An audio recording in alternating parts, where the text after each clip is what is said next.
Welcome to the Slop Farm. Enjoy the video. You need the latest TikTok app and an active account.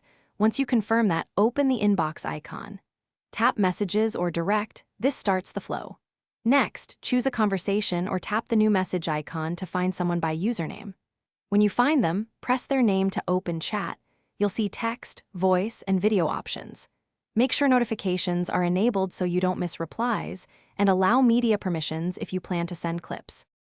Start by typing in the text field, press enter for a new line, then tap the send icon to deliver.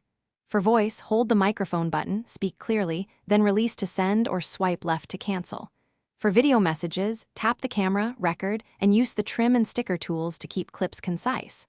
Once done, preview before you hit send to avoid mistakes. If you need to link a profile or post, attach it from the share button inside the composer. To finish, manage threads, pin important chats, mute noisy ones, or report spam via long press options. If a message fails, first confirm your network and app permissions. Make sure you're not blocked or that the recipient hasn't restricted direct messages. Once resolved, resend the content. If you accidentally delete something, ask the recipient for a screenshot or check backups if you enabled them. Remember, clear language and short clips. Thanks for watching. Consider subscribing if we helped you today.